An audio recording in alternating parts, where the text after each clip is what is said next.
Now, the New York Jets play their season finale against the Miami Dolphins. First time they played, very close competitive game, went to OT. I expect a close competitive game again, especially with Tyler Huntley being the QB1 for the Dolphins. Dolphins could still make the playoffs, and Aaron Rodgers and the Jets could play upset to their rival. So I expect some fireworks to a certain extent, especially since it might be Aaron Rodgers' last game in the NFL, and it will probably more than likely be his last game with the New York Jets. And you guys let me know if you think he's going to retire, or do you think he'll be back with the Jets next year, or do you think he'll find another team? Now, Aaron has touched on his future or potential future with the Jets, and he basically said it's going to depend on who they bring in. And it was reported earlier today that the Jets have an interview lined up officially with Mike Vrabel.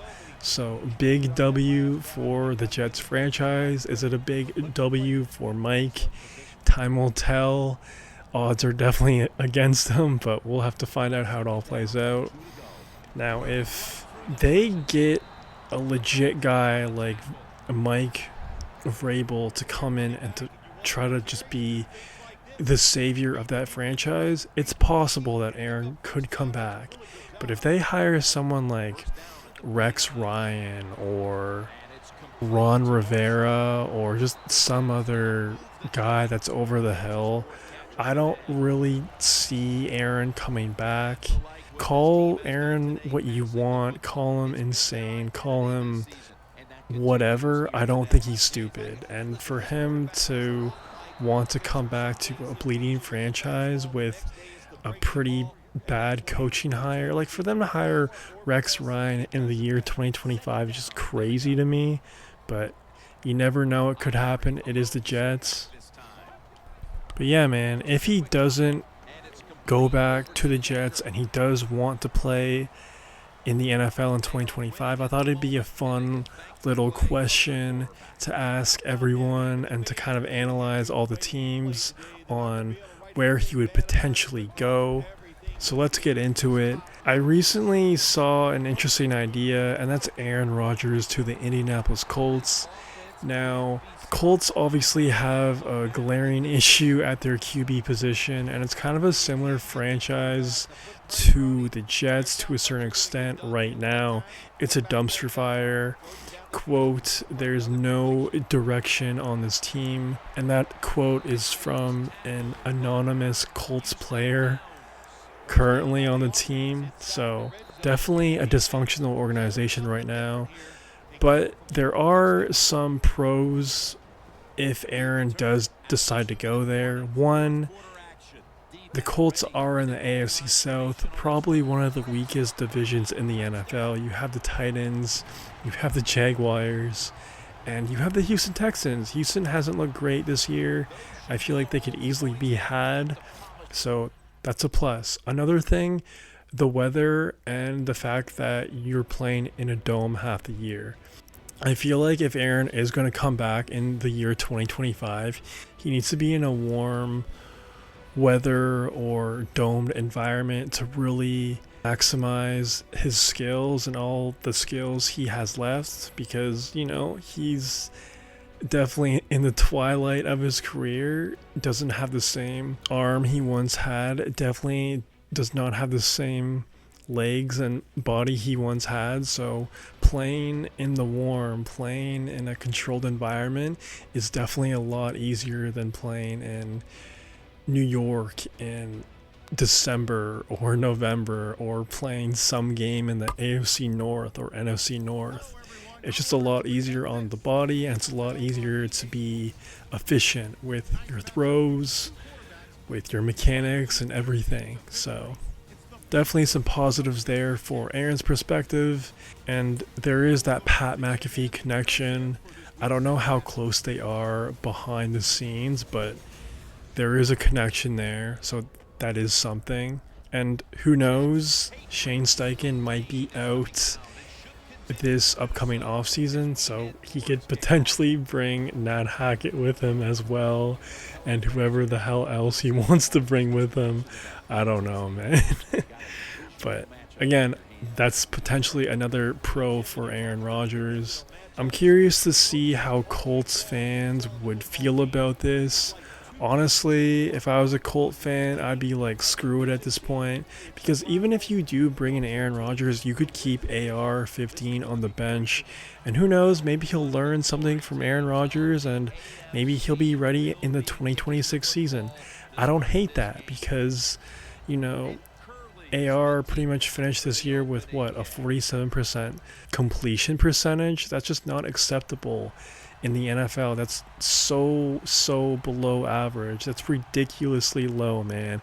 That's like, I'm pretty sure that's worse than Tim Tebow. Like, the dude needs to rest. The dude needs to sit on the bench and learn as much as he can. And not only that, but he needs to work like a dog in the off-season training camp. So, dude's a project, always been a project. And now they actually have to go through with the project. They need to sit him. They need to rest him. And to learn behind Aaron Rodgers, not a bad plan in my opinion.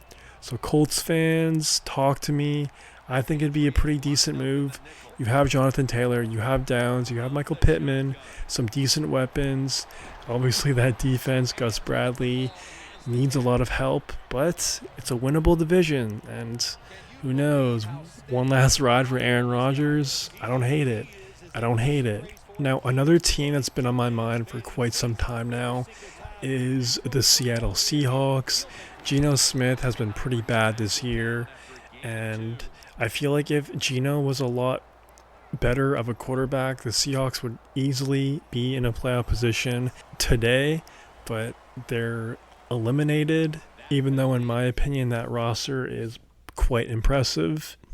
Really, to throw Aaron Rodgers with DK Metcalf, JSN, those two good running backs, I just think it would be a really good fit.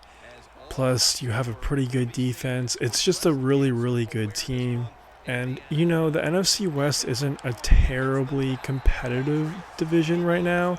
I know it was kind of an off year for that division, but going forward, it's kind of a question mark. Like, what are the Niners going to be like a year from now? What are the Rams going to be like a year from now? Yeah, like, sure, Matt Stafford, Cooper Kupp, Puka, they're all good when they're healthy, but that's the thing. Like, Matt Stafford's been up there, man. He's up there in age, and there's a lot of wear on the tires, and Cooper is always hurt. And then you have the Cardinals, where it's like Kyler always starts off great first 2 months, and then he always falls off. So, in my opinion, I feel like it's a pretty winnable division if you put Aaron Rodgers on the Seahawks. Let me know if you agree with me.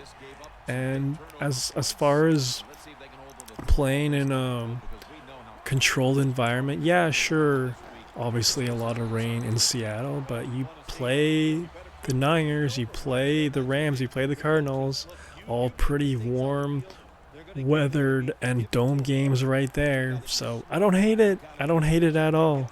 Let me know if you agree with me. I would say those are probably the only two teams I really like for Aaron. I don't know about the Raiders. I don't know about that, even though it could be a very possible landing spot since they're not in a position to draft Shador or Cam Ward. But who knows, maybe they could fall to the Raiders. Also, some people are saying the Niners, but I don't think Kyle Shanahan and Aaron would get along. You know, I saw someone bring up a pretty good point on X, how Aaron obviously likes to bring all his coaching buddies along, and Kyle obviously wouldn't be down with that. And, you know, Kyle's offense is pretty advanced compared to what Aaron has been running since the Mike McCarthy days, so I just don't see that being a good fit.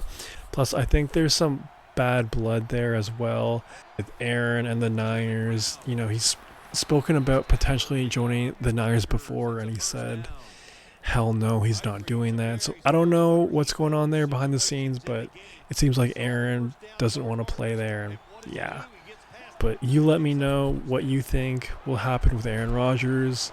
Will he retire? Will he return to the Jets? Will he go to the Colts, Seahawks, or somewhere else? Let me know in the comments. If you made this far, please subscribe and like the vid. It'd help out your boy a ton. That's all I got for right now. Peace. That long gain sets them up here on this play. The quarterback's picked up on something. He's changing the play here. It's Curley with the reception. Touchdown. And this game just got a whole lot more interesting.